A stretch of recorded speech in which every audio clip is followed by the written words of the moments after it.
우리나라 민주주의를 위해서 또 건강한 민주 사회를 위해서 애쓰고 있는 우리 오마이뉴스에 대단히 감사하다는 말씀드리고 그 대표를 맡고 계신 우리 오연호 대표님께 여러분 큰 박수 한번 보내주시면 고맙겠습니다.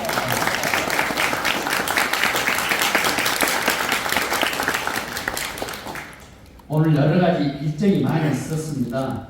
그래서 사실은 여기 올까 말까 이렇게 좀 망설였었는데 오마이뉴스의 대표님인 오연호 대표님께서 오신다고 해서 그러면 인사라도 뵙고 좀 힘을 보태드려야 되겠다 하는 마음으로 왔었거든요. 근데 와서 이렇게 뵙고 하니까 좋습니다.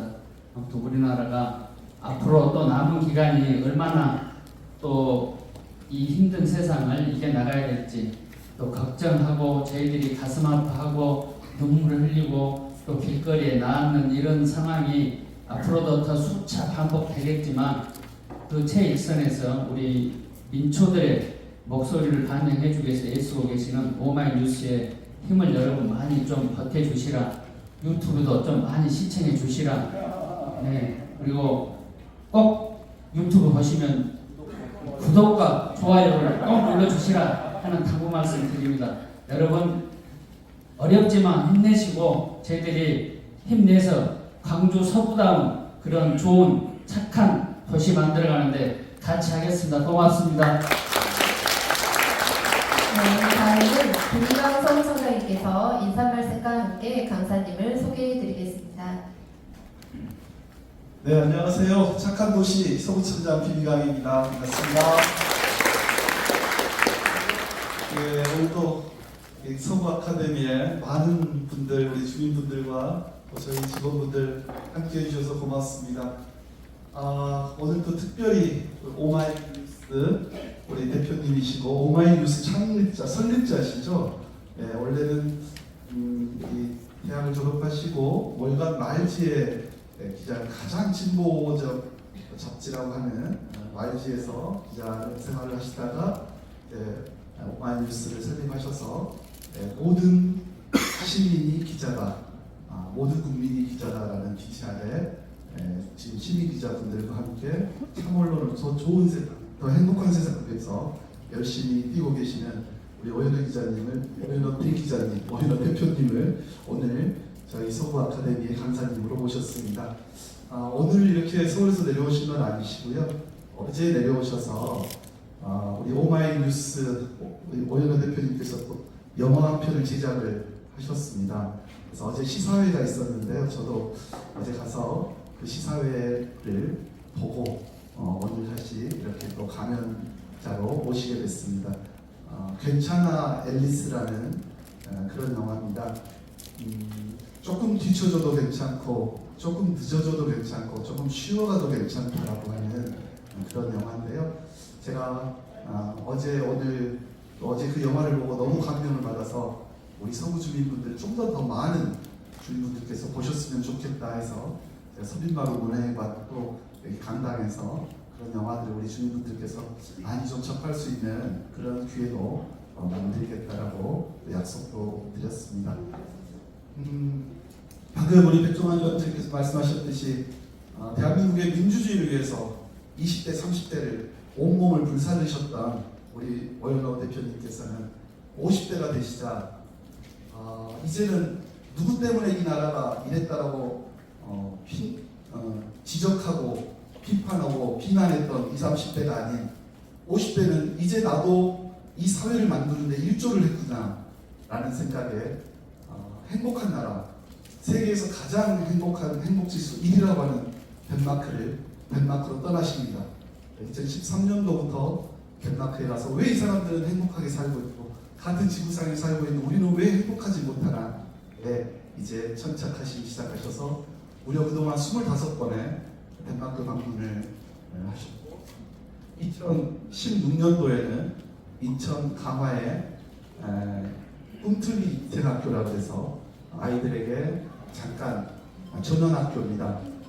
중학생, 고등학생 중에 잠깐 1년 정도 쉬어가는, 그래서 자기 내면에 스스로를 좀 돌아다보는, 그리고 또 지친 몸과 마음을 좀 힐링하고 달랠 수 있는 쉬어가는 그런 시간들.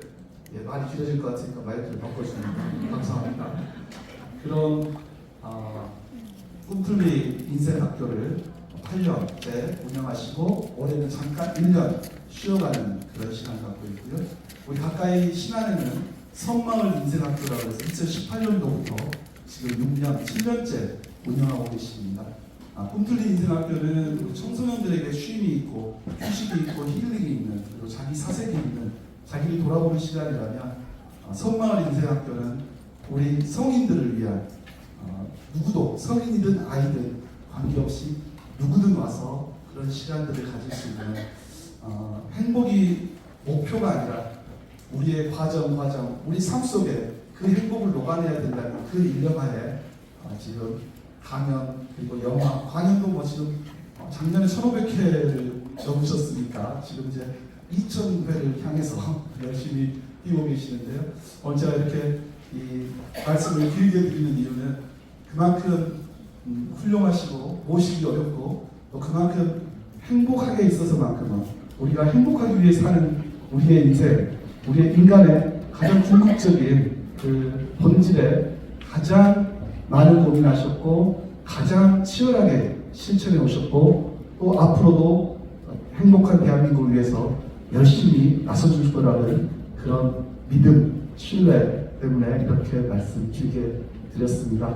제가 우리 먼 길 마다 않고 1박 2일에 우리 광주 시민들을 위한 또 서구민을 위해서 직접 행복한 강의를 위해서 오셨습니다. 살아가셨고 여태까지 공부하셨고 또 체험하셨고 그리고 느끼셨고 그리고 앞으로 우리가 가야 할 길이 대한민국이 가야 할 길, 지역이 가야 할 길, 우리가 해야 할 일, 개인은 또 어떤 역할을 해야 될지 오늘 소중한 시간 모셔볼까 합니다. 오연호 오마이뉴스 대표님을 큰 박수와 함께 모시겠습니다.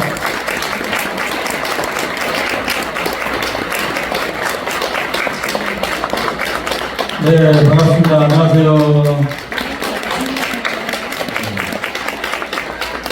뜨겁게 환영해 주신 우리 광주 서구청 시민 여러분 그리고 우리 김희강 부장님 그리고 백종환 위원장님 감사드립니다. 저는 사실 광주에 올 때마다 고향에 온 듯한 느낌을 받습니다. 민주주의의 고향이지 않겠습니까? 그러나 그러면서도 묵직한 질문을 늘 갖습니다. 우리가 광주, 대구 이 양대 도시라고 생각해 보잖아요. 어디가 더 민주주의가 풍성합니까? 광주. 네. 어디가 더 진보적이고 계획적이에요? 광주.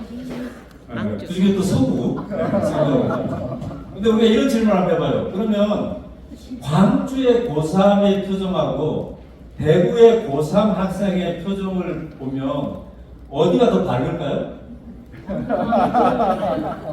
이 답은 좀 하기 힘들죠? 네. 광주의 청년, 대구의 청년 누가 덜 외로울까요? 안 봐서 몰라요. 네. 오늘은 이제 그런 문제를 우리가 근본적으로 한번 해보려고 합니다. 지난 총선, 지난 대선 우리가 뜨겁게 누군가를 막 지지하고 열광하고 그랬잖아요.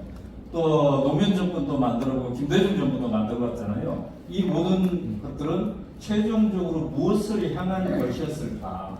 근본적으로 그러한 정권이 만들어져서 우리 집에 있는 그 아이의 표정은 얼마나 밝아집니까?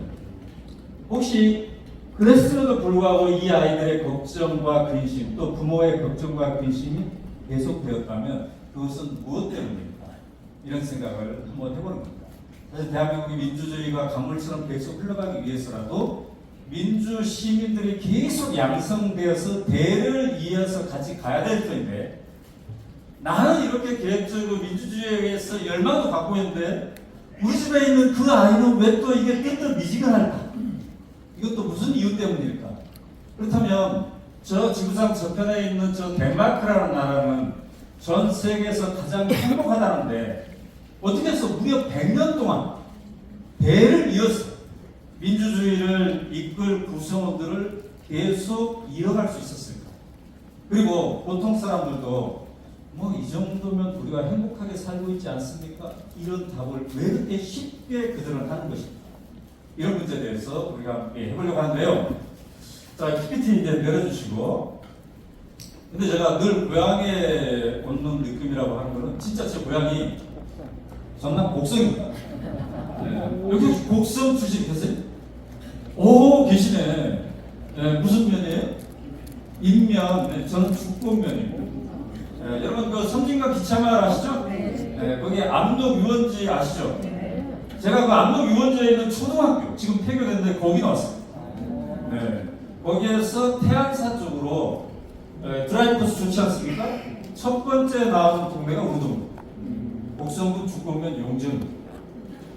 거기에 첫 번째 골목에 가장 앞서 있는 기와집이 우리 집입니다. 혹시 여러분들 그쪽에 이제 드라이브 나중에 가시면 꼭 한번 방문해 보셔도 좋을 것 같습니다. 네? 아직 우리 부모님 계십니다. 네. 우리 아버지가 지금 96세, 어머니는 93세이신데, 지금 아버지가 이제 다 우리 어머니를 돌보고 이런 상황. 제가 그 결혼해가지고 막 설 추석 명절 때 가잖아요. 그러면은 부엌에 못 들어가요. 우리 아버지가. 그 시절에 그랬어요. 근데 지금 96세 된 아버지가 부엌에서 이게 생존을 위하면 뭐든 다 바꿀 수 있다. 이걸 우리 아버지가 좀 실천하고 계시는 그런 과정입니다. 자,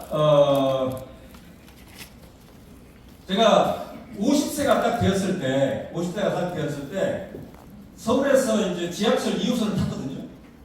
그때부터 머리 염색을 안 하기 시작했어요. 그래서 화해가 되잖아요. 근데 앉을 자리가 없어요. 그래서 서서 갔죠. 근데 몇 분 흘렀는데 누군가 등 뒤에서 나를 두드리더라고. 딱 돌아봤더니 아주 모범생으로 보이는 초등학교 한 3학년 쪽. 저기 자리에 있습니다. 앉으세요. 여러 사람이 있는데 하필 나를 지목해가지고. 그랬을 때 그 빈자리, 그 학생이 지목한 빈자리에 앉았을 때 편안함. 동시에 밀려오는 불편함. 그건 뭐예요? 그래. 내가 이 사회를 만든 장본인. 그동안 젊었을 때는 누군가를 막 쉽게 비판했어요. 니들 때문에 우리가 이렇게 산다. 당신들 때문에 우리가 이렇게 산다고. 근데 그렇게 50세가 딱 되고, 그래, 나도 이 사회를 함께 만들어 온 장본이지. 이 생각을 하다 보니까 발걸음이 무겁고 생각이 많아지더라고요. 그때 한번 생각을 해본 거예요. 아니, 우리는 민주화도 해봤고, 산업화도 해봤고, 그토록 피 흘리면서 광주 항쟁도 있었고, 북망쟁도 있었고, 여러 가지가 있어서 민주개혁적인 정권도 만들어보고, 그랬는데, 왜 우리의 또 다른 삶의 지표를 보면 출산율이 계속 떨어지는 것일까? 왜 외롭다는 청년들은 그렇게 많은 것일까? 그래서 무려 50만, 60만 명의 청년들이 은둔 고립형입니다. 이 사회에서 과연 내가 어떤 쓸모가 있을까에 대한 자신감을 상실한 청년들이 그토록 많아. 또 아이들은 옛날에 우리보다 훨씬 잘 먹고 잘 사는 것 같은데 왜 또 주눅 드는 순간이 많은가? 근데 아이들뿐만이 아니라 은퇴 세대들은 또 외롭다고 하고 힘들다고. 왜 이렇게 되었을까? 산업화와 경제 성장 속에서 민주주의를 어느 정도 했음에도 불구하고 왜 이런 것일까? 그래서 제가 기분이 쫙쫙 빠진 날이 있더라고요. 그래서 그러면 안 되겠다. 내나부터 기운을 차려야 언론이 있잖아요. 남들에게 우리 이렇게 갑시다라고 얘기할 거 아니에요. 근데 그런 생각을 할 때마다 내가 기운이 빠져. 근데 그러던 차에 우연히 신문을 봤는데 덴마크가 행복지수 1위라 전 세계에서 가장 행복하다. 그리고 거기는 더 외롭게 사람 출산율도 제대로 나오고. 그래서 도대체 이 나라는 왜 그러지? 한번 가본 겁니다. 갔는데 그때가 이제 딱 10년 전이거든요. 제가 지금 올해로 이제 환갑입니다. 네, 딱 10년. 10년 동안 제가 이 덴마크라는 나라를 26번 네, 계속 왔다 갔다 해본 겁니다. 자, 갔더니 사람들이 나도 같이 가보겠다라고 해가지고 사람들을 모집해서 가기 시작했어요. 꿈틀 비행기라는 이름으로. 그래서 17번을 갔습니다. 한 번에 30명씩. 네. 그리고 갔더니 강의를 해달라고 해서 100번째 강의를 했고 500번째 강의, 1000번째 강의, 1500번째. 오늘 아마 수급생에서는 1500한 70 몇 번째? 예, 그 정도. 그래서 전국에 시군구 안 돌아다니는 데가 없이 이렇게 이제 얘기를 쭉 알아봅니다. 자, 아까 제가 얘기한 여기입니다. 전남 복성군 축구면 용정. 예. 자, 어떻습니까? 이 터가 어때요? 마을 터가? 좋죠. 여러분 꼭 한번 구경 가세요. 맨 윗골목.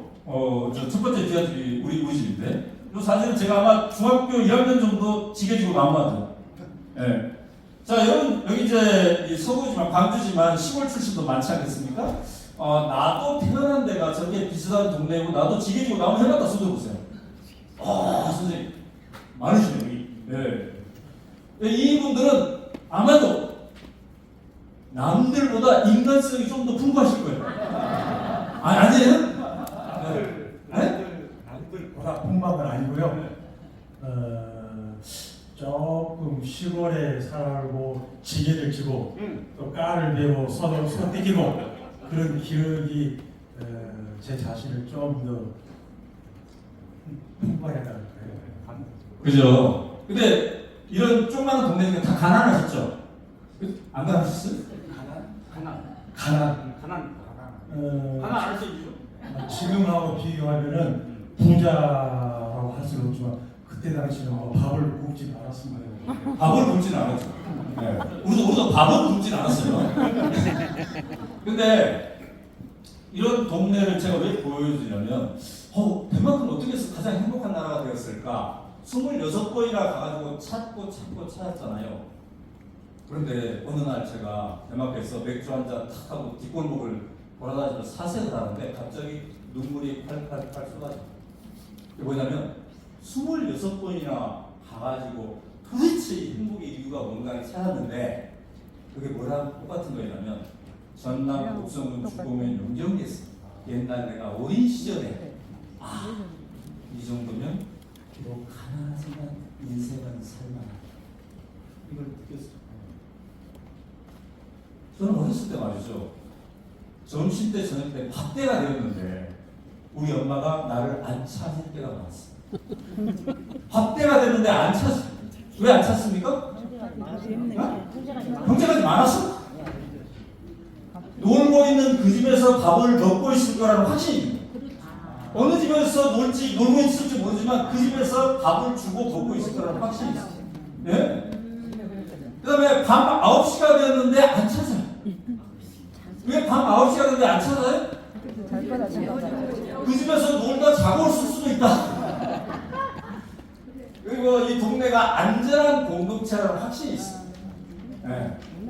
그리고 우리는 약간 부자 있었어요. 조금 논 마지기가 한 15마지기 이상 약간 부자 있었고 가난한 사람 있었는데 약간 공부 잘하고 못하는 애 있었는데 서로 찾아가지 않았어요. 놀 때는 다 같이 놀았어요. 네? 일단 뭐 숫자가 별로 안 되니까 다 같이 놀아야 돼 기본적으로. 그리고 우리는 중학교 고등학교 갈 때 공부 잘하는 아이 못하는 아이 섞여 있었지만 다들 표정이 좋았어요. 지금 중고등학생 아이들보다 표정이 훨씬 좋았습니다. 왜 그랬냐? 왜 공부 못하는 애들까지 좋았냐? 이 동네가 원래 가난했기 때문에 엄마 아빠들이 다 초등학교만 졸업했어요. 그러니까 우리는 뭐 중학교에 가는 순간 가문의 신기로 오셨어요. 고등학교에 가면 또 가문의 신기, 대학에 가면 또 신기. 우리의 삶은 늘 가문의 신기로 속에서 살아요. 네? 우리 아빠보다 엄마보다 뭔가 좀 더 배우고 있다. 근데 요즘 서구청에 있는 중고등학생들은 어때요? 일단 걱정부터. 나는 우리 엄마처럼 될 수 있어? 나는 우리 아빠처럼 될 수 있어? 그리고 우리는 왜 가난하지만 인생은 즐겁다고 생각했냐면 자기 주도성이 훨씬 높았어. 지금 말이야. 우리는 스스로 놀았어. 엄마 아빠들이 막 야 니들 이렇게 하고 놀아라 이렇게 지시 안 받아보셨죠? 노는 것이라든가 뭐든지 지시를 받은 적 그런 적 없습니다. 그리고 엄마들이 지시할 새가 없어. 못 얘기하고 반 얘기해야 될 거야. 네? 바빠가지고 애들 챙길 새도 없어. 그러니까 우리들 스스로 했단 말이야. 그리고 우리는 놀이 도구가 하나도 없었어. 근데 비 오면 비랑 놀고 눈 오면 눈이랑 놀고 이랬던 거죠. 그리고 배가 고픈데 골목에서 닭이 한 마리 오고 있어. 그러면 이제 그 중에 형아가 작당을 합니다. 야, 우리 저거 잡아먹을까? 그럼 누구는 손 다져가지고, 누구는 쌀가지고, 강변에 가가지고, 잡아먹고, 어른들한테 들키고, 얻어 터지고, 그래서 다음날 또 깽깽 되면서 놀고, 자기 주도성이 훨씬 있었어요. 네. 그래서 저는 우리 서구청도 시골 출신들이 많은데, 특히 전라도 이 지역이 더 많죠. 우리의 축복 중에 하나가 뭐냐? 우리는 이런 시절을 배경으로 갖고 있는 거예요. 우리는 가난하지만 인생은 살만해. 이거 축적이다. 사실 우리가 가정교육이든 학교교육이든 사회교육이든 이 모든 교육이라는 이름으로 이루어지는 모든 교육의 최종적 목표는 뭘까? 딱 하나만 준다면 그건 뭘까? 살만하다. 인생은 살만하다. 이거지 않습니까? 그죠? 근데 지금 자살하는 사람이 얼마나 많아? 소설부터. 외롭다는 사람이 얼마나 많아? 다음 세대에게 이 세상을 권하기 힘들다 하는 사람이 얼마나 많냐고요. 항상 내려가고 있잖아요. 이 끝이 과연 어디인가? 대한민국이 멸망하고 있다는 얘기까지 나오는 거잖아요. 우리가 오늘 얘기한 덴마크는 1.50이 덜 걱정스러워. 근데 우리 0.72까지 지금 내려가고 있는 거죠. 그리고 외롭다는 사람들이 이렇게 많아. 고립 청년들, 고독사하는 5060의 남자들, 서로 외롭다는 거예요. 모든 세대가. 자, 이런 것들을 어떻게 극복해 볼 것인가. 근데 덴마크나 우리나라 똑같이 옛날에는 농촌 사회였어요. 지금은 어때요? 산업화돼가지고 도시화 됐죠. 이 코펜하겐에 있는 이 건물은 도시화된 코펜하겐을 상징적으로 보여주고 있는 거예요. 이게 뭐냐면 대학 기숙사입니다. 근데 광주로 따지면 광주의 조선대학교 기숙사가 아니라 광주의 여러 대학의 학생들이 아무나 신청하면 가는 그런 광주 기숙사예요. 예를 들면. 네. 남도학생 이런 거죠. 근데 이게 500명의 학생들이 이렇게 있는데 저기에 뭐라고 써놨습니까? 자유와 연대 조화가 있다. 젊은 아이들이 기부하고 있는 곳인데 개인의 자유, 밀실의 자유는 충분히 보장합니다. 그래서 원룸을 각자 다 줘요. 그런데 이 아이들이, 그 젊은 세대들이 옛날 전남 고성군 주거미 용정리에서 우리가 같이 더불어 살았던 그 대식구 개념의 문화가 여전히 살아있어요. 일주일에 2번씩은 10명씩 같이 밥을 해먹어요. 그리고 네 집 내 집이 따로 없어요. 생일 파티를 701호에서 하다가 해가 기울면 501호로 오고 그 다음에 301호로 오고.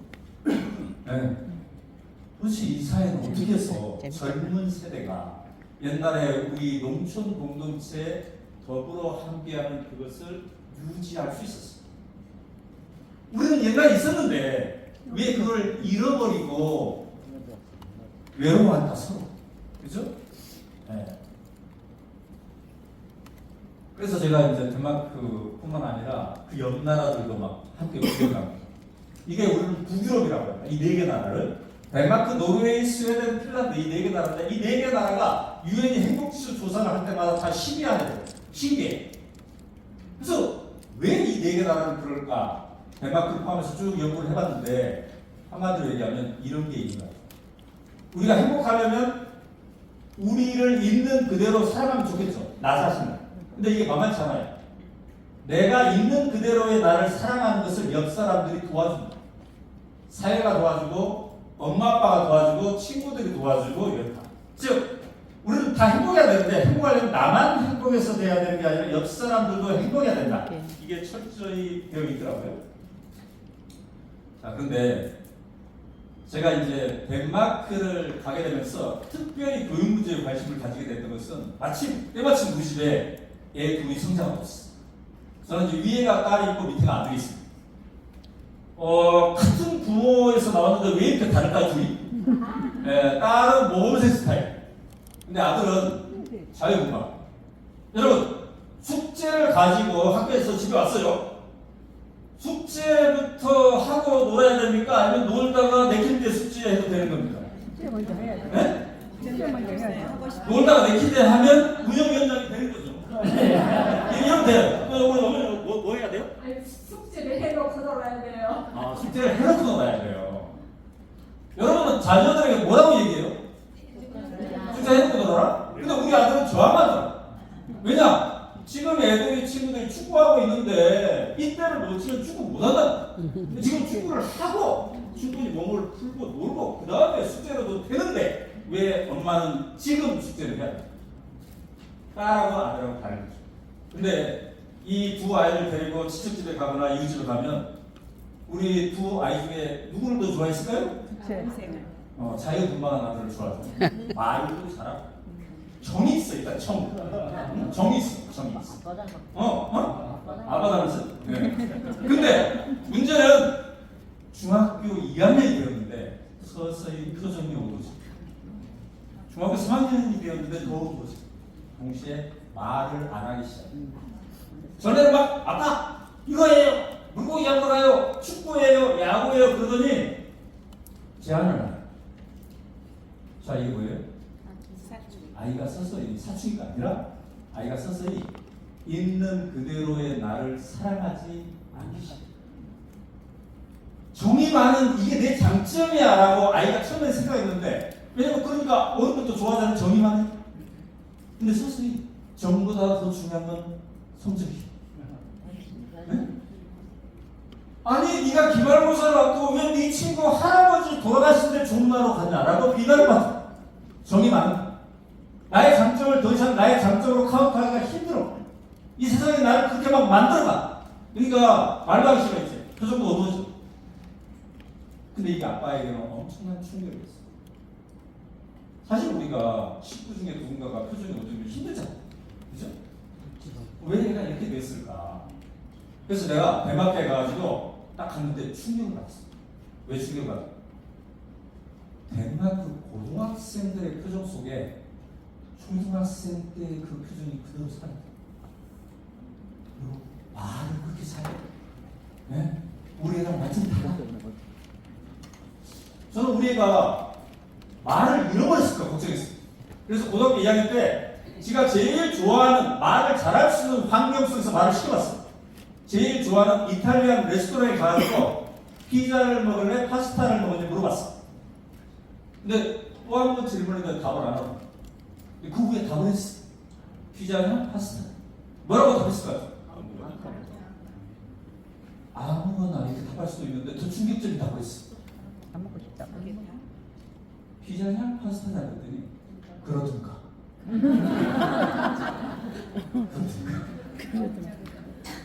왜 이렇게 되었을까? 왜 이렇게 되었을까? 네. 근데 이 아이가 고등학교 1학년 때 자기가 어떤 대학을 목표로 하고 있다는 걸 얘기했어. 그 대학 이름을 탁 듣는 순간 걱정이 확 몰려왔어. 못 갈 것 같아. 그래가지고 가정의 목표를 세웠어. 3개년 뒤에 이 아이가 자기가 원하는 대학에 못 간다 하더라도 자기를 사랑했습니다. 있는 그대로의 나를 사랑하는 게 행복의 1조건이니까 못 가더라도 사랑했습니다. 그래서 막 여러 가지 노력을 했어요. 내 책도 막 읽히고. 근데 막상 수능 그날이 왔는데 가채점을 딱 하더니 문을 열고 나오는데 자기를 안 사랑하더라고. 그래서 내가 막 무너지는 듯한. 근데 그때 고등학교 3학년 어떤 고등학교 3학년 선생님이 전화가 왔어. 울면서 제발 자기 학교에 강의 좀. 언제 갑니까? 그랬더니 수능 성적이 발표된다고. 누구가 대상입니까? 고3 매트. 강의 주제는 뭡니까? 수능이 인생의 전부가 아니다. 그 장면이 바로 이 장면. 네. 수능 성적이 발표된다. 우리 대한민국 고등학교 3학년 학생들의 표정이 맨 앞줄에 앉은 아이들 표정만 보세요. 네, 우리 아들 표정하고 똑같아요. 제가 이 아이들에게 좋은 얘기 해주면서 맨 마지막으로 우리 집에도 한 명 있다고 했어요. 고백했어요. 근데 나는 3년 동안이나 우리 아들에게 있는 그대로의 나를 사랑하기 위해서 여러 가지 좋은 얘기 해줬는데 효과가 없었다. 오늘은 공식 성적표가 나온 날인데 내가 오늘 저녁에 가서 우리 아들한테 뭐라고 해주면 좋겠다. 니들이 입장에서 한번 얘기해라. 그래서 이 중에 한 아이가 엄청난 얘기를 했어요. 말로만 괜찮아 하지 마시고 실제로도 괜찮아. 대한민국 희망 있죠? 네, 이런 고등학생들은 대한민국에 희망이 있는 거예요. 핵심을 정확히 지정하고. 네, 제발 어른들아 말로만 괜찮아 하지 말고 실제로도 괜찮았습니다. 그래서 이게 뭔 얘기냐 그랬더니 자기 엄마 얘기. 엄마한테 가지점 결과를 얘기하면서 엄마 미안해. 엄마가 나를 3년 동안 보살펴줬는데 엄마가 원하는 데못 갈 것 같아 미안해 그랬더니 엄마가 말로는 괜찮아. 근데 저녁 때 엄마가 설거지를 하시는데 그릇들이 너무 세게 부딪히. 다음날 일어났는데 머리가 아프다고 하시고. 이거 안 괜찮아. 근데 덴마크가 왜 통화가 했더니 진짜로 괜찮아. 우리가 이웃이 자기 가족이 뭔가 어려움에 닿으면 아우 괜찮아질 겁니다 하잖아요. 그럼 실제로 괜찮아지면 얼마나 좋을까요? 실제로 괜찮아져요. 다행이에요. 그래서 우리 가수 이적의 노래 중에 다행이다 이게 있잖아요. 다행이다. 이 지구상의 어딘가에는 인간들이 모여서 꿈을 꾸고 더 나은 사회를 위해서 꿈을 꾸는데 이게 현실화된 사회가 있구나. 괜찮습니다. 그래도 하면 진짜로 또 괜찮은 사회가 있을 수 있구나. 똑같은 고3인데 얘네들 지금 뭐하고 있어요? 춤추고 노래하고 하고 있잖아요. 얘네들이 졸업식입니다. 덴마크 학생들의 고등학교 3학년 졸업식. 얘네들 졸업식은 어떻게 하냐면 교장 선생님과 세레머니를 마친 다음에 하는 게 뭐냐면 카퍼레이드. 이렇게 트럭을 한 대씩 3학년 1반 트럭, 3학년 2반 트럭 이걸 인대가지고 무려 10시간 동안 카퍼레이드. 왜 10시간 동안 하냐면 자기 반 모든 반 아이의 집을 방문합니다. 이 트럭 집을 방문해서 뭐하냐? 그 집 엄마 아빠한테 감사합니다. 지난 3년 동안 당신 자식 때문에 우리는 행복했습니다. 대단하지 않습니까? 우리 서구청에서 서구 고등학교 졸업하면서 모든 집을 돌아간다면 어떡할까요? 애들이? 난리 나요? 부담스러워할까요? 뭐 누구는 막 부자고 누구는 안 부자고 막 부담스러워할 수도 있어요. 근데 엄마 아빠들이 덴마크에서는 이거를 환영하고 있어요. 즉 마을 공동체가 살아있다는 얘기잖아요. 그죠? 옛날 우리 시골 공동체 그 모습이 도시화된 현대화된 사회에서도 살아있다는 거예요. 대단하지 않습니까? 근데 26명의 3학년 일반 졸업생들이 춤추고 노래하고 있잖아요. 얘네들은 우리랑 달리 대학 4년 동안 등록금이 없습니다. 공짜예요. 등록금이 없을 뿐만 아니라 월급을 줘요. 월급 120만 원씩 4년 내내 월급을 줘요. 그런데도 대학을 안 가. 이 중에 대학 간 아이들은 40%밖에 안 돼요. 60%가 대학을 안 가. 왜 안 가요? 왜 안 가도 돼요? 안 가도 된다는 걸 그동안 주변 동네 어른들을 통해서 다 알았어. 굳이 대학 가는 게 유일한 길이 아니라 다른 길도 많다. 다른 길도 가도 괜찮다. 실제로도 괜찮다는 걸 봤기 때문에 그런 거예요. 우리 엄마 아빠들이 요즘 우리가 자식들한테 그럴 수 있잖아요. 애야 공부가 힘드니? 하지마.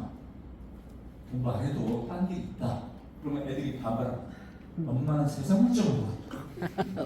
엄마는 도대체 그 책을 읽었길래 그렇냐? 혹시 오연호 책 읽은 거 아니야? 왜 그런 책을 왜 읽는 거야? 세상 물정도 모르고 이렇게 한단 말이죠. 근데 애들이 이웃집 아저씨를 봤더니 삼촌을 봤더니 대학 안 가도 충분히 자기의 존엄과 가치를 느끼며 살고 있네. 이걸 봤으면 당연히 다른 선택을 할 수 있겠죠. 자, 그래서 고3을 졸업할 때 벌벌벌벌 떨면서 내가 이 험한 세상에서 과연 나의 역할이 있을까 벌벌벌 떨고 주눅들면서 가는 거랑 나를 사랑하면서 가는 거랑 그 사회의 표정이 상당히 다르겠죠. 만약에 그 아이가 빵가게를 운영한다 하더라도 나는 왜 공부를 못해가지고 빵가게밖에 못할까 이런 주눅으로 빵을 만드는 것과 나는 여러 가지 길이 있으나 당당하게 이 길을 선택해서 왔어 하는 건 완전히 다르지 않겠습니까? 그래서 행복사회를 가르는 기준이 이 지점일 거라는 거죠. 그래서 제가 이제 그 책을 썼고 책을 쓰면서 도대체 이런 사회는 어떻게 됐을까라고 했더니 이게 교육하고 밀접한 연관이 있더라고요. 그래서 오늘 타이틀이 이런 겁니다. 삶을 위한 수업. 시험을 위한 수업이 아니라 삶을 위한 교육. 근데 이 교육이 학교에서뿐만 아니라 가정에서, 사회에서 이 삼자가 일치가 되는 거죠. 그래서 제가 이렇게 정리를 한번 해봤어요. 어떻게 하길래 이럴까? 이 네 가지. 자기 주도성을 키워주는, 있는 그대로의 나를 사랑하는, 협력의 기쁨을 알아가는, 마지막으로 인생은 살만 이거를 주는 거죠. 자기 주도성인데 이제 덴마크 유치원입니다. 유치원. 이제 서구청에도 유치원이 있겠는데 되게 신기했어요. 왜냐면 이 유치원은 프로그램이 없더라고. 프로그램. 아무런 프로그램이 없어. 가가지고 우리는 대한민국에 이런 유치원이 있으면 난리 나죠. 왜 아무것도 안 가르치냐? 예. 근데 여기는 어렸을 때는 아무것도 안 가르치는 게 좋다는 주의야.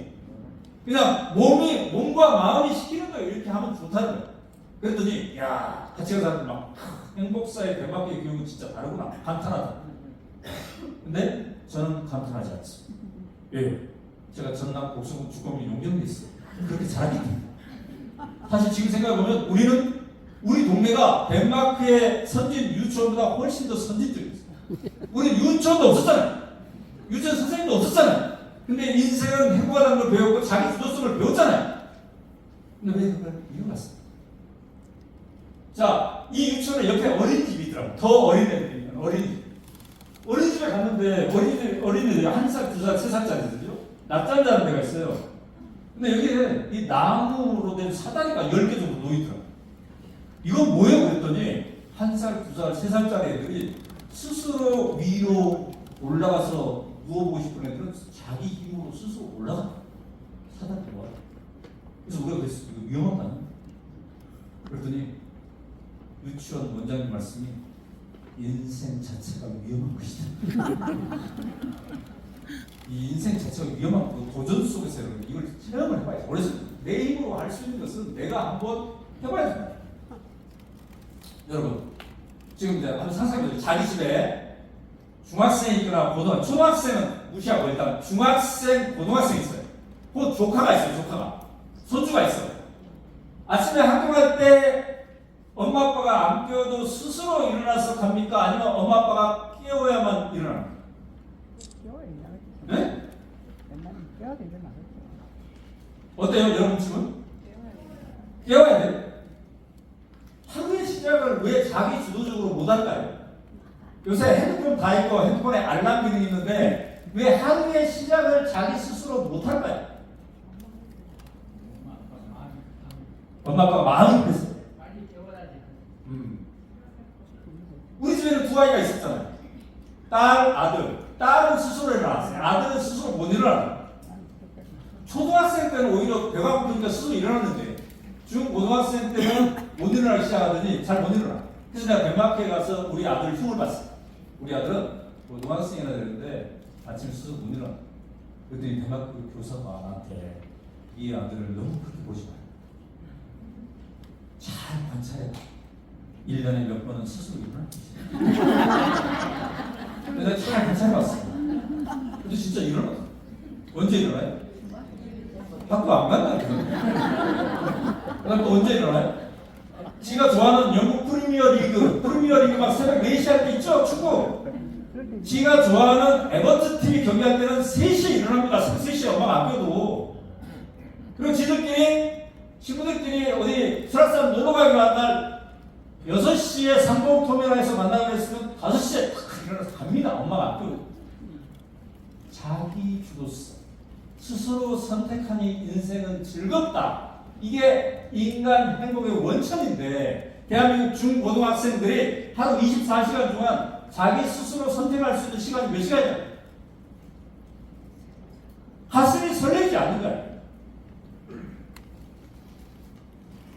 그래서 제가 제 유튜브에 캠페인 벌이고 있어요.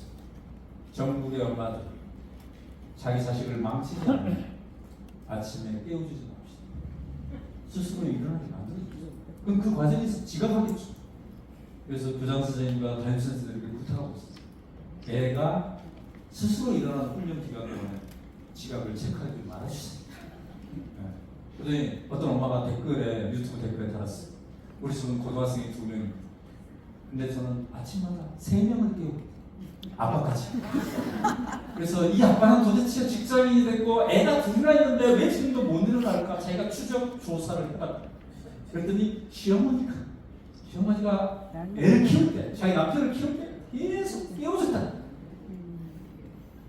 아침의 시작만큼은 스스로 일어나게 해봅시다. 근데 옛날보다 우리가 교육이 훨씬 좋아졌고 이런저런 교육, 좋은 교육 다 하고 있는데 도대체 대한민국 중고등학생의 85%가 스스로 아침에 못 일어난다면 우리는 무엇을 이룩한 겁니까?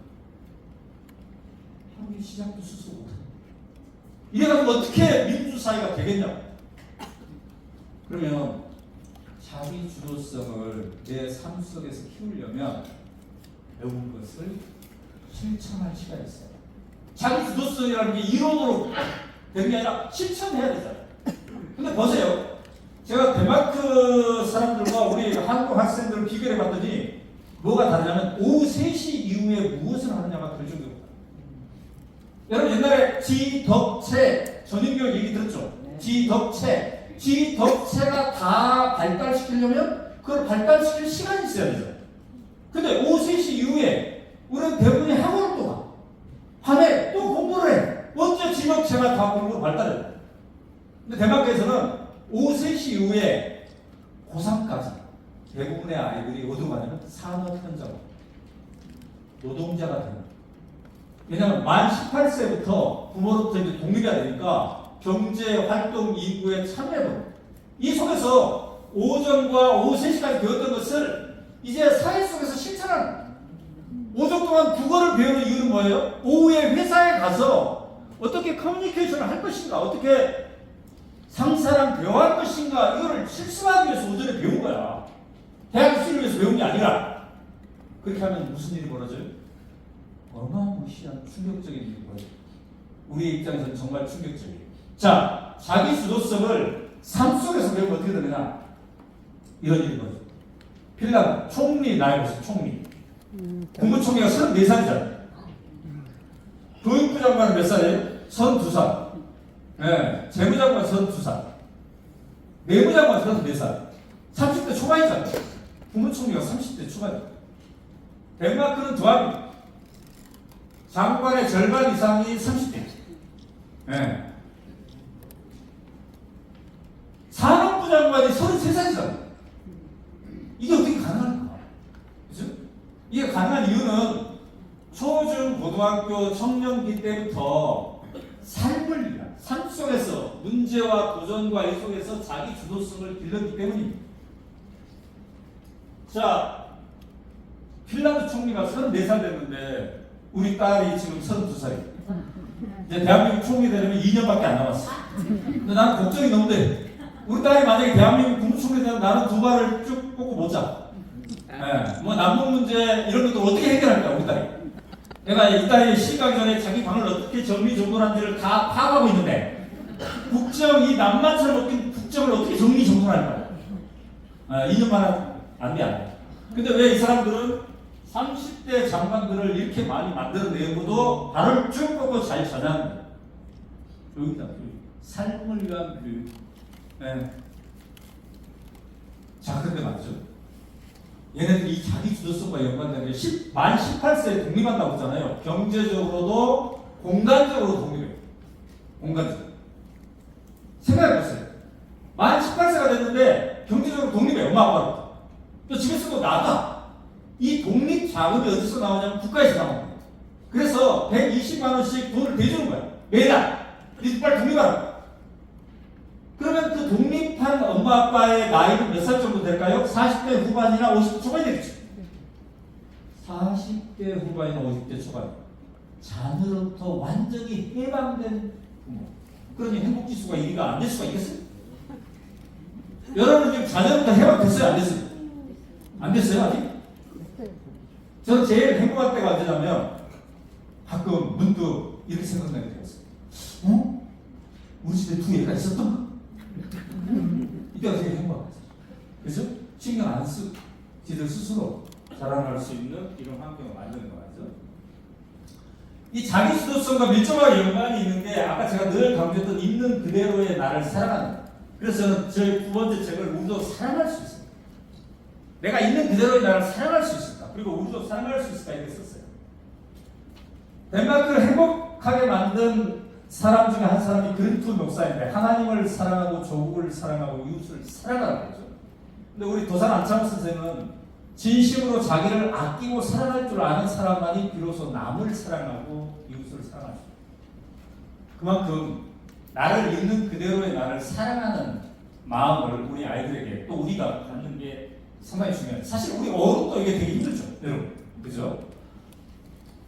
자, 우리가 이런 얘기 하면 공부가 더 중요하지 뭐 이렇게 얘기하잖아요. 근데 이 대학 선생님들 얘기하는 게 뭐냐면 공부를 더 잘하게 만들기 위해서도 반드시 중요한 게 애들이 주눅들지 않고 있는 그대로 나를 사랑한다. 여러분은 광주시청 앞에서 미국인이 막 지도 보면서 어디로 갈까 헤매고 있어. 그럼 가서 도와줍니까? 아니면 저쪽으로 돌아갑니까? 도망가요? 근데 영어를 잘해야 가서 도와줍니까? 아니에요. 있는 그대로의 나를 사랑하면 가서 도와줘. 내가 영어를 못하더라. 아니 한국 사람이 영어 못하는 건 당연하지 않나? 이 마음이 있으면 가서 도와줍니다. 참 신기해. 제가 이제 덴마크에 30명씩 모시고 가잖아요. 그러면 그때 신청서에 영어 회화를 상중하 어느 수준인가를 적게 돼 있어. 왜냐면 조짤 때 섞었어요.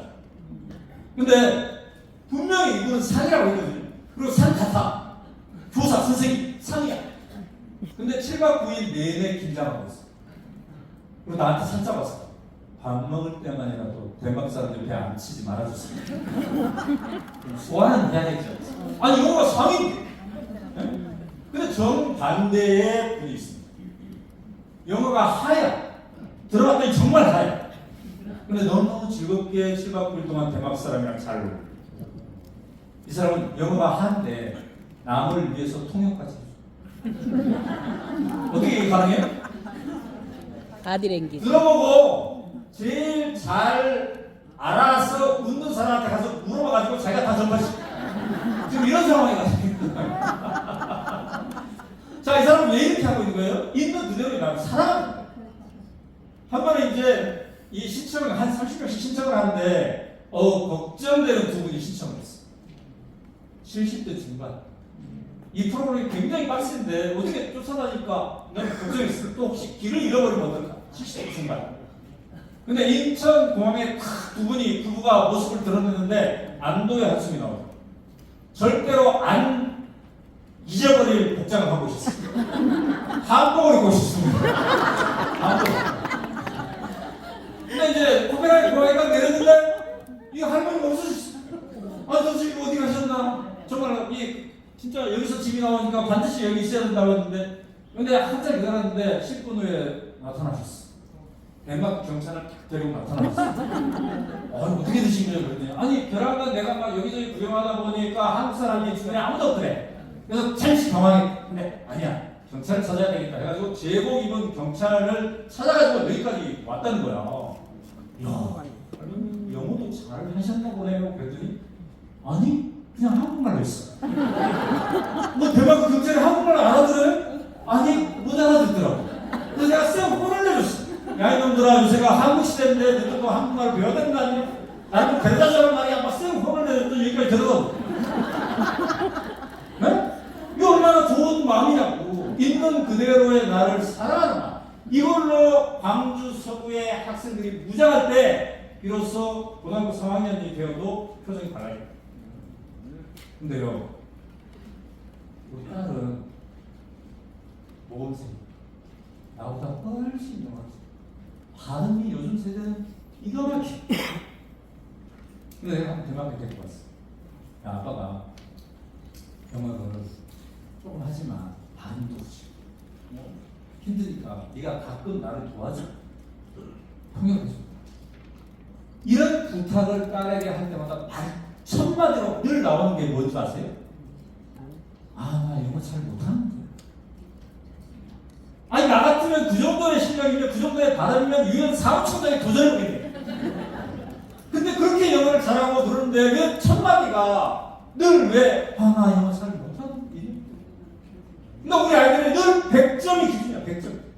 영어 원어민 수준으로 그 발음 그렇게 단 한 번도 문장이 틀리지 않는 완벽한 문법의 그 문장 이게 주눅들어요. 아니 100점 만점에 70점이 얼마나 잘했어. 근데 왜 이거를 자기를 못 사랑하냐? 자기를 사랑해야 나를 한마디 더 하고 더 끼고 더 발전할 거 아니겠습니까? 그렇죠? 근데 이거는 영어뿐만이 아니에요. 우리는 학창 시절부터 사회생활 하면서 이러저런 상처를 많이 받았어요. 저도 상처를 많이 받았어요. 학창 시절. 전 제일 큰 상처가 뭐였냐면 몸이 약해. 그러니까 체육을 못했어, 체육. 그래서 막 반대한 선수로 나가고 싶은데 네가 나가면 우리 반이 질 것 같은데. 네, 이런 느낌 있잖아요, 왜. 그래서 못 나갔단 말이죠. 그래서 저 지금 고등학교 때까지 축구를 대표 선수를 한 번도 못 봤어요. 축구 유니폼을 입어본 적이 없어요. 근데 약간 슬프더라고. 왜냐면 내 인생을 살면서 내가 축구 게임을 많이 보는데 나도 좀 이렇게 막 가가지고 좀 뛰고 싶다 이런 생각이 있잖아요. 근데 이게 상처야, 상처. 우리 자녀를 키울 때도 그렇잖아요. 내 애가 좀 뛰어가지고 같이 활동했으면 좋겠잖아요. 근데 쭈삣쭈삣하고 두려워하고 참여를 못하면 이게 상처가 되잖아요. 근데 제 축구 인생에 기적이 발생했어요. 40살 때 드디어 주전 선수가 되었어요. 우리 교회에서 축구팀, 동네 축구팀이 결성됐는데 40살 이상만 가입한. 그리고 학교 다닐 때는 잘하는 순서로 선발 라인을 구성했는데 우리 교회 축구팀은 오후 예배 끝나고 운동장에 도착하는 순서. 그리고 40살 이상이니까 힘들잖아요. 20분마다 선수를 전원 교체. 그래서 후보가 한 명도 없어. 그리고 중심 철학, 우리 팀의 중심 철학. 이 나이에 우리가 이기려고 축구하는 게 아니야. 우리는 건강 유지. 우리의 중심 철학은 목표는 혈액순환이다. 그랬더니 너무 사람들이 너그러지. 우리 혈액순환을 위해서 있습니다. 너 때문에 졌어. 너 왜 패스를 그따위로 하냐. 너는 다음에 오지 마. 이런 얘기 절대 하지 마. 그냥 못해서 뛰어서 즐거우려고 하는 거 아니에요?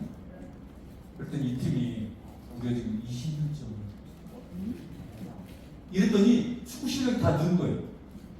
그래가지고 5년 전에 우리 교회에서 청년부, 장년부, 중고등부 리그가 있었는데 다음날 주보에 제 이름이 실었어요. 득점왕 모여. 박수 크게 치세요. 상금 5만원. 제가 만든 학교의 아이들입니다. 이 아이들도 주전 선수 해본 애들 별로 없어요. 근데 한번 모두가 선수가 한번 돼보요. 강화도에 만든 꿈틀이 인생아. 잘했든 못했든 잘하지 않아도 괜찮아. 있는 그대로의 나를 사랑해보자. 맨 앞에 있는 코치가 누구예요? 접니다, 접. 네? 네, 코치 감독. 네. 근데 제가 지금 뭐 20년째 축구했지만 완벽하게 안 하고 아직도 손톱했잖아요. 그래도 선생님을 하는 이유는 뭐예요? 잘하지 않아도 괜찮아. 있는 그대로의 나를 사랑하는 마음. 이게 있을 때 함께 뛰는 거예요. 그죠? 그래서 이 마음을 우리가 어떻게 장착할 것인가. 그런데 말이죠. 대한민국의 상당수의 많은 아이들이 이런 생각을 가지고 있습니다. 우리 학교 급식에 나오는 소고기는 1등급인데 우리는 왜 이렇게 3등급 이하가 나는가? 너무 슬프잖아. 네? 제 책을 읽더니 조마조마하면서 고등학교 생활을 해야 되는 아이들 입장이죠. 근데 대한민국 헌법 10조는 있는 그대로의 나를 사랑하는 사람을 보장하자는 게 헌법 10조.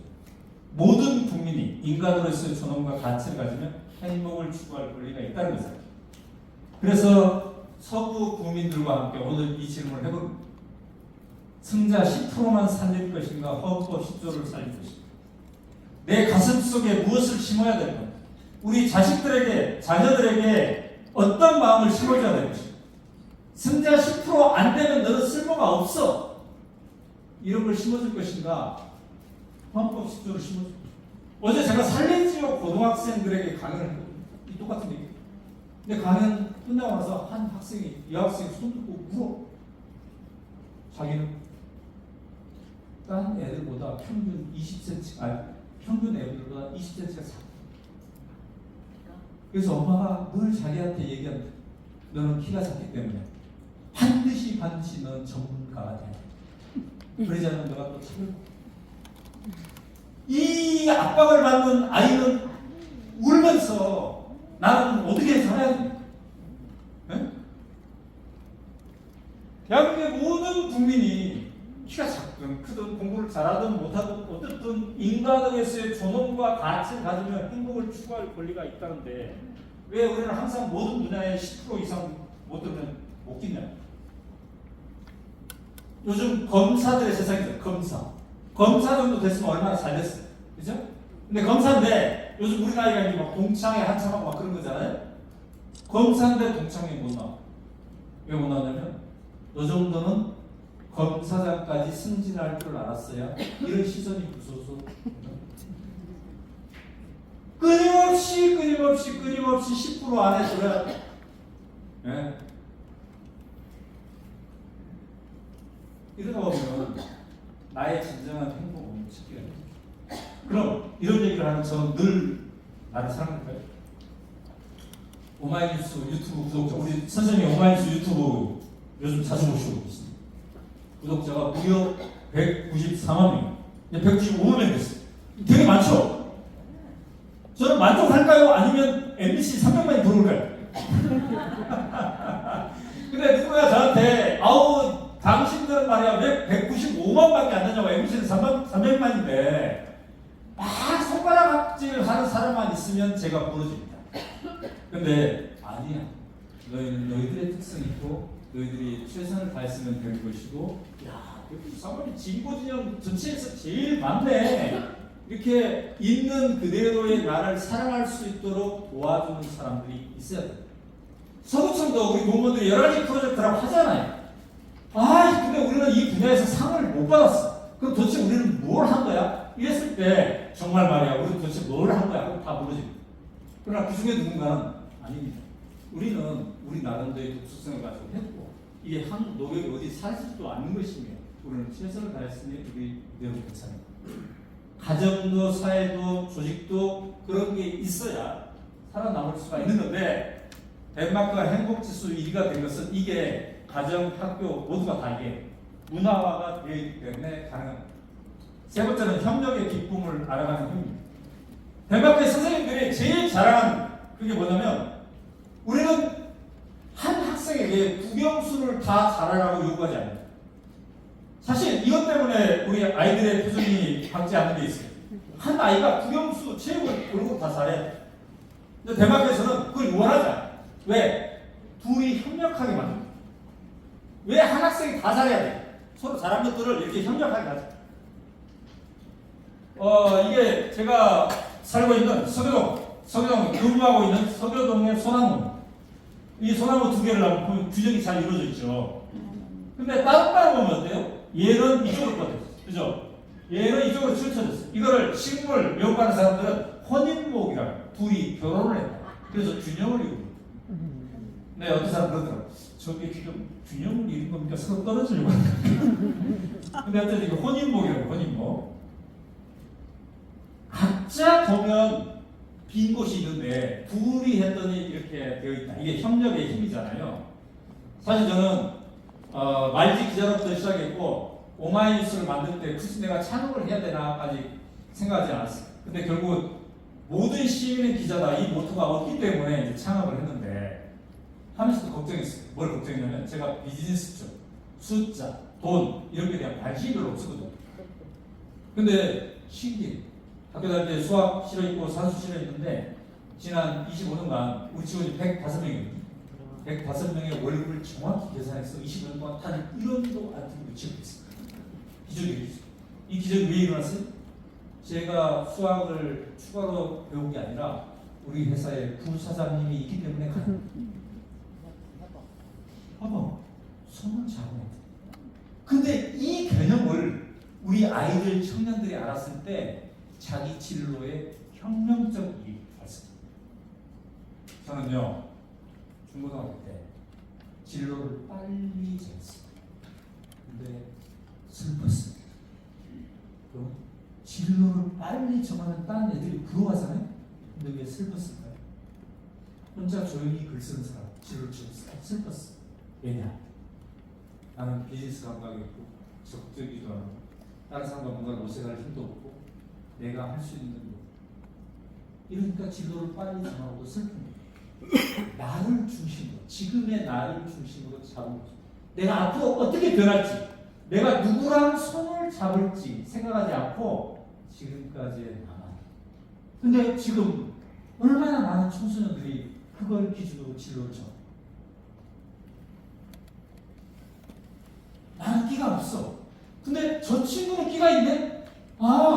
나의 기획력과 나의 공상과 나의 인문학적 상상력과 저 친구의 현실적 비즈니스 감각을 합치면 나도 사업인이 될 수 있겠다는 이 생각을 우리는 왜 교육을 통해서 못 해주냐? 네가 지금 어떤 특성을 갖고 있냐면 왜 생각하냐? 근데 사실 여러분 구청에서 일할 때, 회사에서 일할 때 뭐예요? 다 협업자. 다른 팀. 같이 하는 거죠. 그래서 제가 학부모님들하고 얘기할 때 이 얘기합니다. 그 협력의 기쁨, 협력의 맛을 자라날 때부터 터득한 사람들이 나중에 진정한 리더가 될 수 있어요. 그래서 학교 파하고 애들이 오면 그동안은 우리가 오늘 학교에서 재밌었니라고만 얘기했으면 다음에는 다른 아이들도 잘 지내. 이 질문을 반드시 하세요. 다른 아이들에게 관심을 갖게 하세요. 사실 우리가 어른이 되었어. 20대, 30대가 되었어. 주말에 나는 뭘 하면 내 가슴에 뛸까? 뭐에 나는 관심이 있나? 잘 모르는 사람들이 많아요. 왜 그렇습니까? 지금까지의 나를 중심으로 생각하니까 다른 사람들은 뭐에 관심? 나는 피아노에 관심인데 저 친구는 왜 저렇게 축구에 관심이 있지? 제가 한번 얘기를 한번 해봐야 되겠다. 얘기를 들어보니 축구도 꽤 재밌는 거네. 그러면서 내 아이의 관심이 확장되어가요. 이 훈련. 이게 협력의 기쁨이잖아요. 네. 이 기회를 그러면 우리는 우리 아이들에게 주고 있는 거예요. 아니면 우리 아이들에게 끊임없이 너 집중적으로 살아라고 하는 것이죠. 그죠? 아니 네 공부하기가 힘들어 죽겠다. 왜 우울해하는 그 친구 붙잡고 여행 간다고 하냐? 네 손해야 그거. 근데 이게 손해가 아니라 진정으로 이 아이의 능력을 확장해주는 하나의 과정이 있다. 이거를 체험해 줄 수 있는 힘, 이게 이제 필요하다는 거죠. 마지막으로 인생은 살만. 그래서 제가 이제 덴마크형 인생학교인데 덴마크는 가장 특징이 있는 게 뭐냐면 중학교 3학년을 졸업하면 고등학교에 바로 직행시키지 않고 1년 동안 쉬었다 그래요. 기숙학교에. 그걸 책에다가 그렇게 써놨더니 대한민국의 학부모들이 제 강의를 듣더니 그런 학교 빨리 만들어라. 그래서 제가 8년 전에 강화도에 폰트는 인생학교를 만들었어요. 그 아이들이. 네, 이제 모내기도 하는데 모내기 우리 아이들이 하면 막 2시간 체험하면 끝이잖아요. 근데 얘네들 그게 아니에요. 1년 내내. 왜냐면 벽시 소독부터 시작해요. 벽시에 씨앗을 띄워. 모내기를 해. 못자리. 그 다음에 이걸 심고 마지막으로 피 뽑고 탈모까지 해가지고 후원자들에게 감사 편지가 있어요. 이게 1년 내내 하는 거예요. 그런 걸 한번 실수로 해보는 거예요. 다른 길로 가도 괜찮아. 쉬었다 가도 괜찮아. 잘하지 않아도 괜찮아. 이게 3대 괜찮아요. 이거를 보장을 해줘야 있는 그대로의 나를 사랑한다. 그리고 맨 마지막에 있는 거예요. 인생은 내내 성장한다. 내 안에는 또 다른 내가 있다는 거예요. 자, 우리 아이들이 어제도 살레지오 여자 고등학생들이 막 울고 그랬던 이유가 뭐냐면 살레지오 고등학생들이 지금 17, 18살이거든요. 17, 18살이면은 이 첫 번째 가지, 이 나무의 첫 번째 가지라고. 근데 이게 말이죠. 이게 왼쪽으로 뻗었다고 해서 나는 왼쪽밖에 없다. 나는 왼쪽 기질밖에 없다. 그래서 나는 문과야. 사실은 얘가 5년 후에 다른 거에 관심을 가져서 이쪽으로 뻗을 수도 있고 20대, 30대, 40대, 50대 이렇게 다양하게 뻗을 수 있는데 왜 요거 하나만 보고 나는 이런 사람. 근데 또 되게 폭력적이죠. 우리 한국적. 저럴 때 자기 진로를 빨리 정해요. 경험할 시간도 안 주고 진로를 빨리 정해요. 그래서 우리가 이렇게 한번 해보는 거예요. 너무 급하게 안 가도 쉬었다 가도 괜찮아. 다른 길로 가도 괜찮아. 잘하지 않아도 괜찮아. 사실은 남들 다 고등학교에 가는데 나는 1년 동안 한번 쉬어볼 거야. 이런 선택한다는 게 쉽지 않잖아요. 근데 200명의 학생, 지난 8년 동안 200명의 학생들이 저런 선택을 했어요. 그러니까 이게 작동이 됐던 겁니다. 아까 우리 김희강 부총장님께서 말씀하신 어제 저녁에 봤다는 영화가 이거예요. 광주에서 첫 번째 시사회라고 했어요. 이 아이들, 이 선생님들. 예. 그래서 이들의 공통점이 뭐냐면은 이런 1년 동안의 과정을 거쳐서 안전한 공동체라고 경험해보죠. 그리고 여기에서 핵심이 아이가 아프면, 어른도 아프면 아프다고 얘기할 수 있는 공동체를 만들었어요. 서울대 교수가 그래요, 저한테. 대한민국의 여러 청년들 중에 제일 문제 있는 청년들이 서울대 학생들이에요. 왜 그렇습니까? 그랬더니 이 아이들은 아픈데 아픈다는 얘기를 못합니다. 서울대식이나 와가지고 그 문제도 스스로 해결 못한다는 말이야. 이 말을 들을까 봐서. 이 모범생들의 트라우마죠. 네. 아픈데 아픈다는 얘기를 못한다. 자, 이 영화는 아까 부천장님이 얘기했죠. 서구에서 한번 하겠다고. 나중에 한번 여러분 같이 보시면 좋을 것 같아요. 자, 그런데 말이죠. 아까 제가 그랬죠. 인생은 내내 성장입니다. 내 안에 또 다릅니다. 저는 덴마크에 갔다 온 이후에 당신은 나중에 뭐를 할 것인가? 이 질문을 받을 때 저는 언론인이죠. 이렇게 답을 더 이상 안 합니다. 나를 열어놔.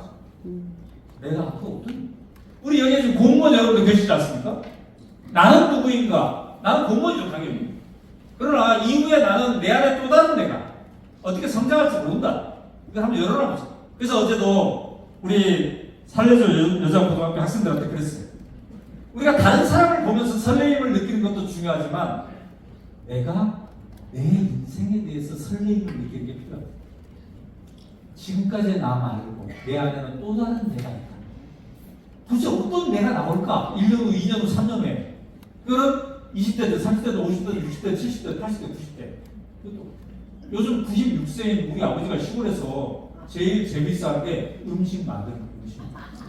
막 유튜브 보면서 이 음식 저 음식을 다 하는데 여러분 요새 죽순철이라는 거 아세요? 죽순? 네. 죽순 뭐하고 먹으면 제일 맛있어요?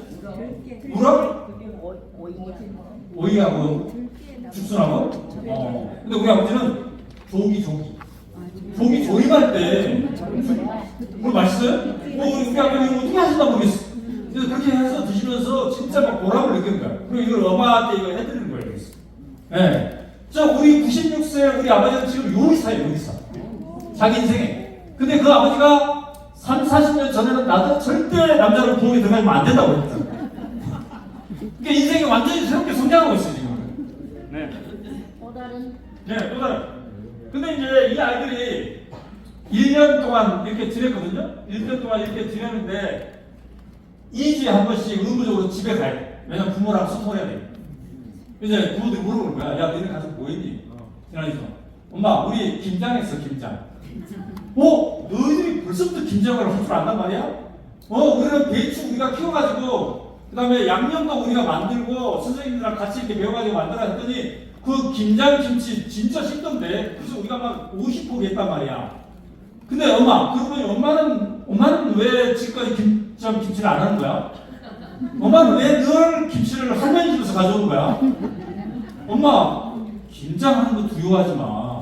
나도 했단 말이야, 나도. 엄마는 김장 스스로 못한다고 생각하지 말라고. 엄마의 인생은 내내 성장하는 것이고, 엄마 안에는 또 다른 엄마가 있어. 한번 도전해봐, 엄마. 이렇게 얘기하는 거예요. 애들이. 그랬더니, 엄마, 아빠들이 우리를 찾아와. 애들만 인생학교가 필요한 게 아니라 우리도 필요하죠. 그래서 이제 어른을 위한 인생학교를 만들기 시작했어요.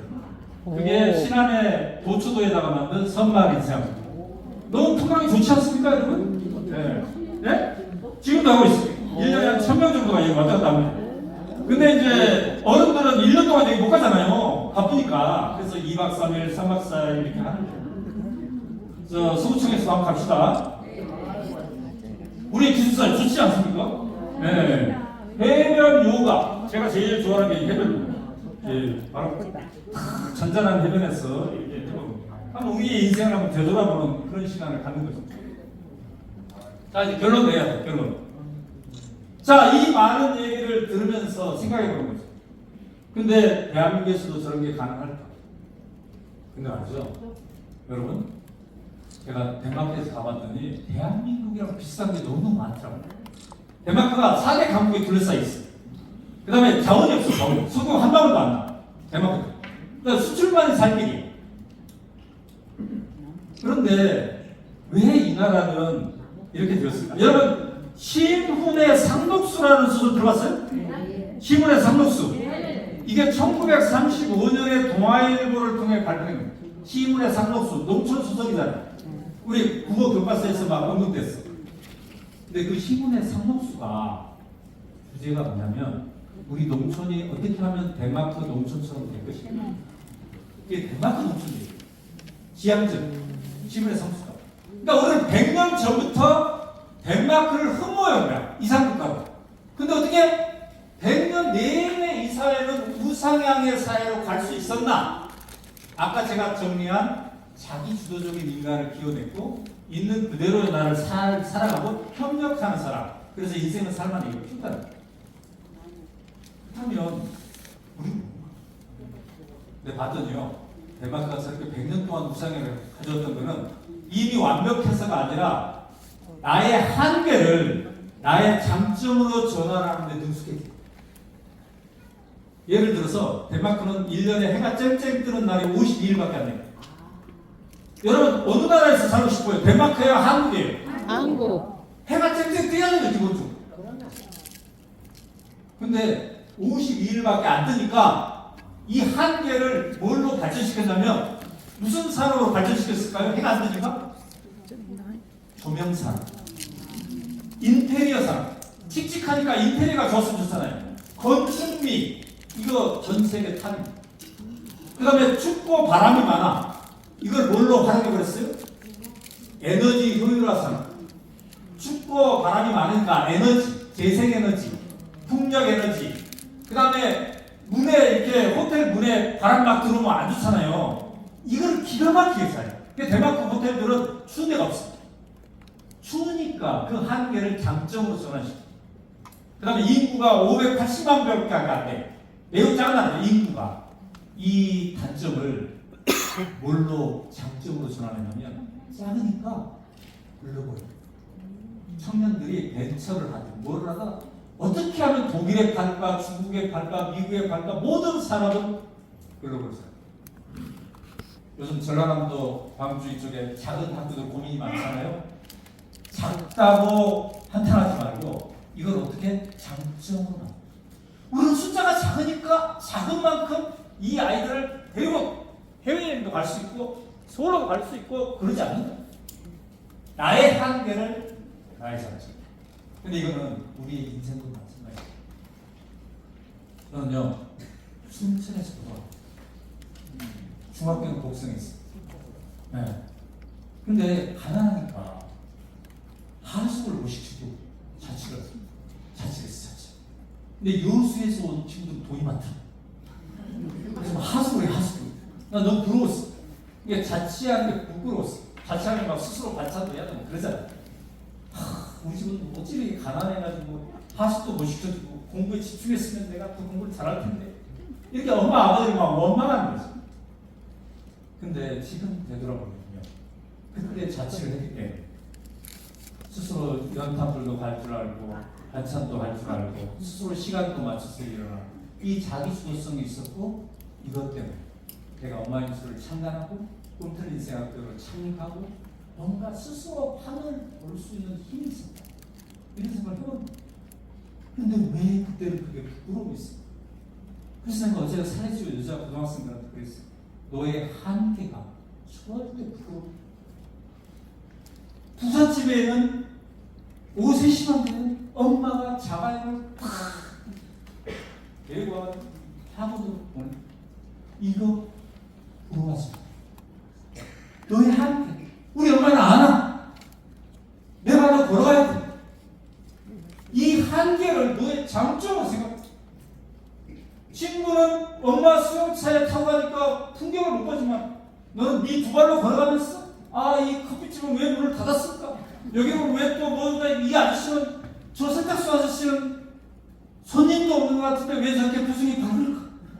이걸 생각할 이 찬스가 너에게 있는 건데 너는 왜 저 부잣집 딸이랑 비교하면서 너의 신체를 한탄해? 나의 한계를 나의 장점. 한석헌 선생님 일찍이 그 얘기했습니다. 어쩌면 우리 지질도 복도 없는 나라에 태어났어. 이 분단된 나라에. 도대체 이게 뭐냐? 한석헌 선생님이 한탄했어. 근데 이 한탄 끝에 한 선생님이 얻은 결론은 이게 우리 때문만 전 세계 이데올로기 대립에 이 쓰레기들이 몰고 전 세계를 돌다가 딱 또아리를 들고 앉아있는 게 한반도.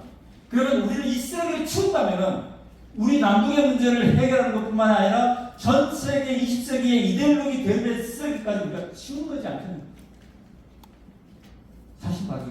그 뜻을 따른다면은 지금 분단된 국가이기 때문에 이거를 한탄하는 사람이 있어요. 전쟁 스트레스. 그러나 어떤 사람은 분단된 국가에 태어났기 때문에 진정한 평화학자가 이 나라에서 나올 것이다. 이 생각을 하지 않습니다. 여러분 어디 밭비 가는데 내 앞에서 하필이면 빨간불이 생겼어. 그럼 여러분 아이씨 오늘도 재수가 없네 이렇게 생각하세요. 근데요 생각을 바꿔보세요. 빨간불이 탁 걸렸어. 나에게 30초가 주어졌어. 그러고 보니 오늘 내가 발목 돌리기를 안 했구나. 30초 동안 지그시 발목을 돌려봐요. 얼마나 시원한지 이 시간이. 네, 나의 한계를 말씀드려. 결론이 오늘 지금 나부터 본트. 제가 결론을 얘기하면서 토끼풀처럼 살자고요. 이 토끼풀 지금 덴마크에서 찍은 토끼풀 대한민국에도 있죠. 제가 소규모 마당을 가꾸다 보니까 잔디를 가꾸다 보니까 제일 잔디를 고생시키는 놈이 토끼풀이야. 그래서 토끼풀을 연구해봤어요. 너는 왜 안 죽냐? 그렇게 뽑아도 계속 자라는 게 토끼풀이야. 너는 왜 안 죽니? 그랬더니 얘가 잔디의 속성하고 똑같아. 얘가 안 죽는 이유는 얘는 줄기가 옆으로 뻗어요. 포복병 식물이라고 옆으로 뻗는데 줄기 한 마디 뻗을 때마다 자기가 뿌리를 내요. 그래서 안 죽습니다. 그래서 번집니다. 근데 이 토끼풀 연구해봤더니 이게 우리나라 부양이다. 100년 전에 덴마크 유럽에서 왔어. 100년 전에 우리가 시문의 상록수를 통해서 덴마크의 농촌이 우리나라에 터졌으면 좋겠다 했을 때 똑같이 토끼풀도 왔어. 근데 토끼풀은 대한민국 전역을 장악했어. 이미 문화가 됐어. 근데 자기 주도적 인생, 협력하는 인생, 나를 사랑하는 인생, 이건 아직 우리가 다 진척이 안 된 것 같아. 그래서 우리가 출산율이 이렇게 떨어지고 있습니다. 그래서 우리는 토끼풀 따라가야 돼.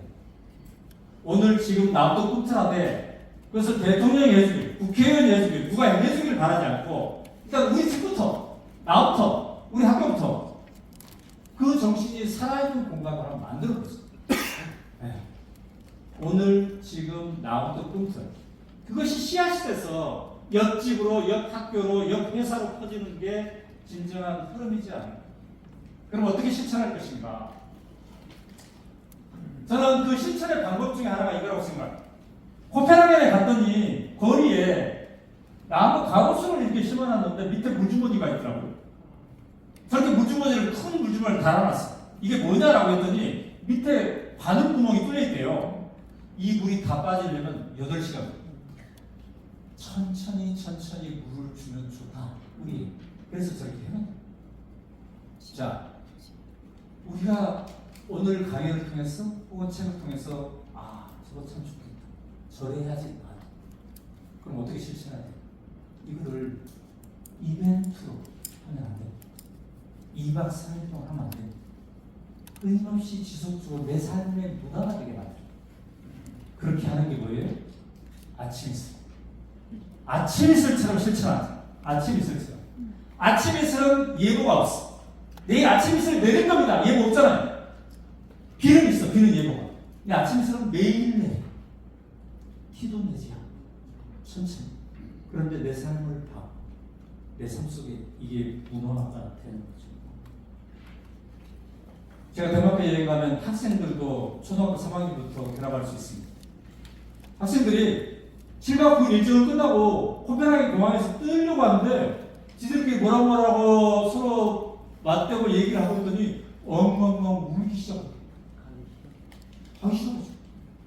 뭔 얘기하다가 이렇게 우니 그랬더니 우리 덴마크에서 7박 9일 동안 어떻게 하면 나를 사랑할 수 있는지, 어떻게 하면 협력할 수 있는지, 어떻게 하면 인생을 즐겁다고 느낄 수 있는지 막 체험하고 그랬는데 인천공항에 도착하면 바로 학원이 가야 돼.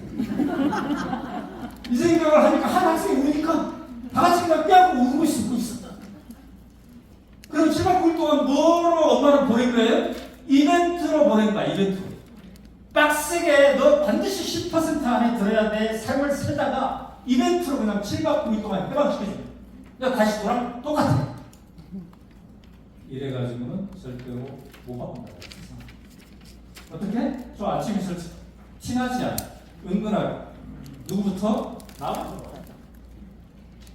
나부터 꿈틀거리고 그 삶이 있을 때 진정한 변화는 이루어진다는 겁니다. 자, 여기가 제가 서울에서 근무하고 있는 오마이뉴스 본사입니다. 오마이뉴스 본사는 이렇게 생겼어요. 예, 여기 서교동입니다. 서교동. 근데 제가 이제 이 잔디밭을 가꾸면서 아까 그 토끼풀 얘기했잖아요. 이게 뭐냐면 라일락이에요. 라일락은 몇 월 달에 꽃이 나옵니까? 4월 달에. 4월 달에. 얘는 뭐냐면 나무 배기록이에요. 라일락이 4월 달에 꽃을 피울 때 나무 배기록은 싹도 안 나요. 4월 달 기준으로 보면 나무 배기록은 아무 사인이 없어요. 살아있다는 사인이 없어요. 그래서 나무를 모르는 사람은 그래서 그냥 없애버려. 죽었구나. 근데 죽은 게 아니야.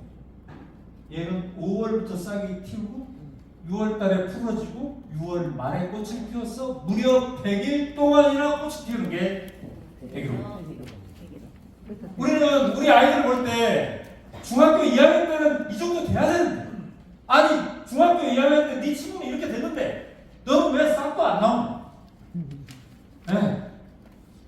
일률적으로 모든 사람 그때가 되면 그렇게 돼야 돼요. 이런 것에 대한 압박이 있어요. 그렇기 때문에 우리가 있는 그대로의 나를 사랑하지 못하는 이게 있는 거죠. 그래서 이제 더 이상 그렇게 하지 말고 우리도 저마다의 자기의 삶을 존중하면서 있는 그대로의 나를 살아갈 수 있도록 서로 도와주는 가정, 학교, 사회가 되면 좋겠다라는 생각을 하고요. 저랑 앞으로 연락하고 싶은 사람은 이렇게 이메일로 하시면 됩니다. 자, 여기까지가 저희 강연이었습니다. 감사합니다.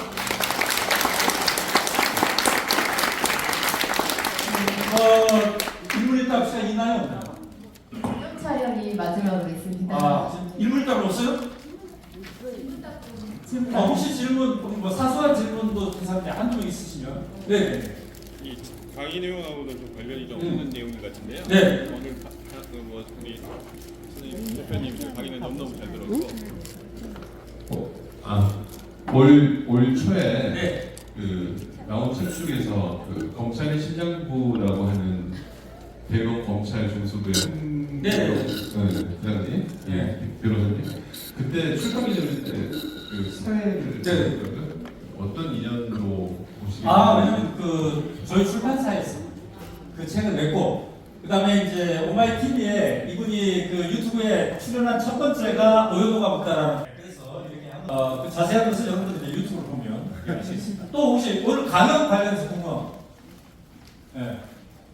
없으시면은 우리가 사진을 한번 어떻게 찍어요, 사진? 네, 선생님 앞 좌석에 여기 앉아 주시고요. 네, 앉아 계신 분들은 정면 무대를 향해 바라봐 주시기